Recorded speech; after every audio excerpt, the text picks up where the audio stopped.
Hello everyone and welcome back. Today we're going to talk about the Warhammer Fantasy world, more specifically the Far East. We've spoken about this in length over many videos, especially as slowly but surely it's getting mapped out more and more.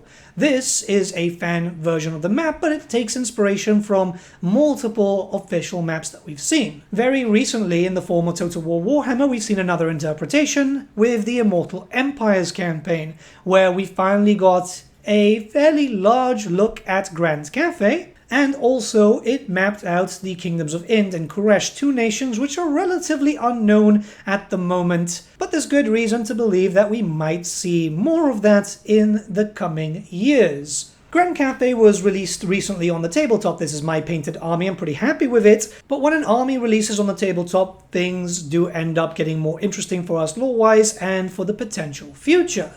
Alongside that, in the Arcane Journal and in Warhammer Community, a small map, a small portion of Grand Cathay was released, which gives us a little bit of detail regarding the western portion of Grand Cathay. We can see the icons for Miao Yin, who will release at some point, Zhao Ming, Li Dao, and Yuan Bo. 3 of these dragons we've seen, of course, thanks to Total War, but we haven't seen the others. Now we get a little bit more detail than we would in Total War, because this map does actually have a lot more icons, so we can see how large Cathay is. We can also see that there's Beastmen herds in there and a few other things. The old world interactive map, unfortunately, is still not updated just yet. And I don't think that's due to waiting until they get something else. I think they've just maybe forgotten about it. It happens fairly often.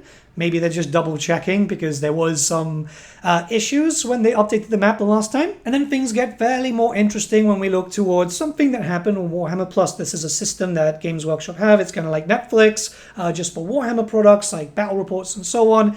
They had a show called How We Roll, and it went into some detail regarding Grand Cathay. There was a pretty detailed image regarding Grand Cathay fully. Not only that, but we do see the lands of Kosoon. This is Warhammer Korea, which finally has a name. We'll talk about that a little bit later. And a little bit of Nippon.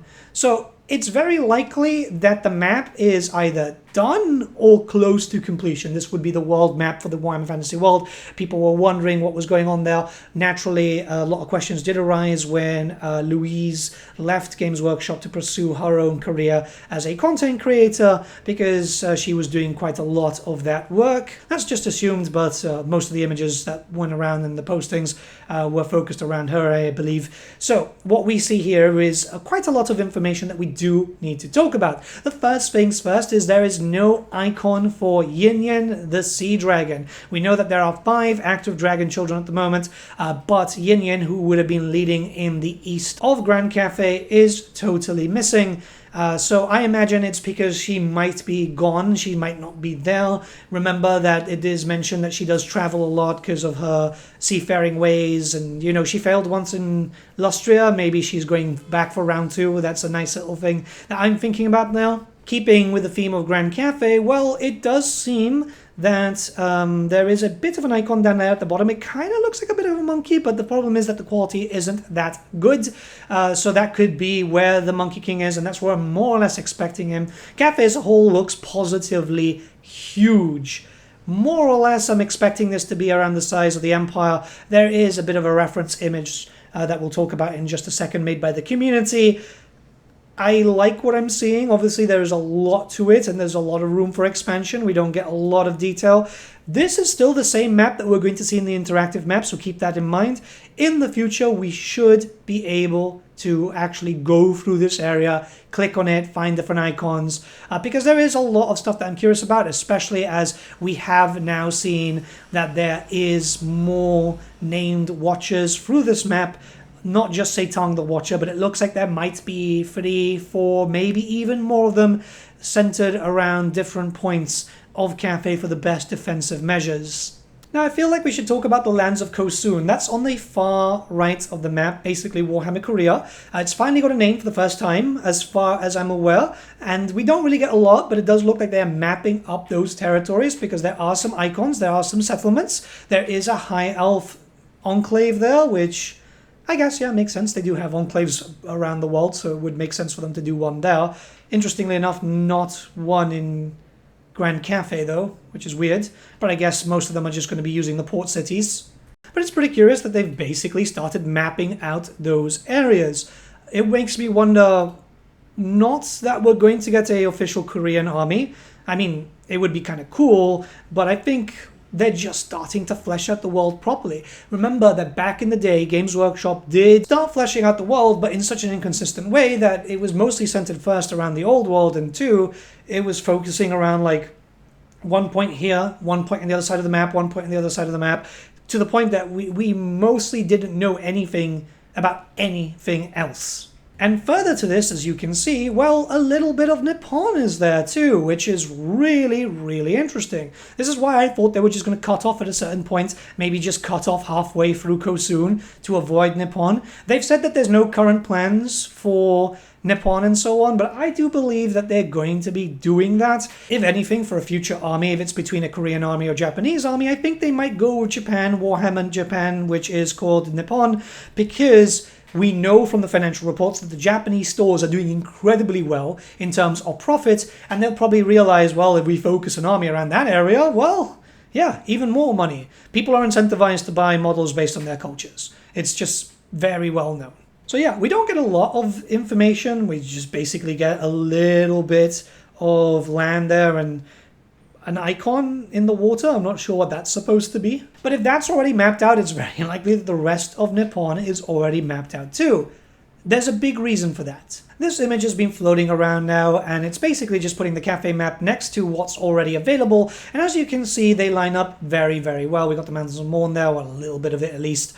And what is really, really curious is here is you can see up the north, there's a bunch of empty space. Keep in mind that this map itself is done as a bit of a rectangle more than anything else. Though I do imagine that internally it is a perfect square with Games Workshop. We've seen the map expanding a little bit north, a little bit to the east, and a little bit down to the south. Well, not so much down to the south lately. So the Northern Chaos Waste up to the north is going to be huge at that point. I do imagine that they've got some plans there for the eventuality when the actual Great War against Chaos kicks off, because Asavar Kul is going to be north of CATHAY. He is a Kurgan after all. Plus, who knows, maybe they'll actually start doing stuff with the Hobgoblin Khanate. We've seen them mentioned twice as Hobgoblin Khanate and Hobgoblin Khans, but we do know that they live north of CATHAY, so seeing that properly mapped out would be wonderful just to get a scope of what's going on. I'd also like to see what kind of links up CATHAY to Kosoon, if that's the thing. But now we have to talk about the southern part. You see, on the left-hand side, we've got a little bit of the Southlands, you know, a lot of Nehakara and so on. To the right, it's purely just blacked out. There is no space at the moment. But given the fact that, one, half the Dragon Isles are done and textured, it does lead me to believe that a lot of IND and Khuresh and Nippon, maybe even the Lost Isles of Elephas, depending if that's still going to be in the same location or not, because most people just put it under Nippon, if that area is done, right? Because it just makes sense. If you look at where we are in terms of the rectangle, they're going to have to follow with that, unless they've got some weird orientation when they update the map on the website again. Keep in mind that this map is done digitally, because we've seen map updates come in and just add and remove icons. So it's just layers upon layers where they can just keep adding in, or just finally make them go live.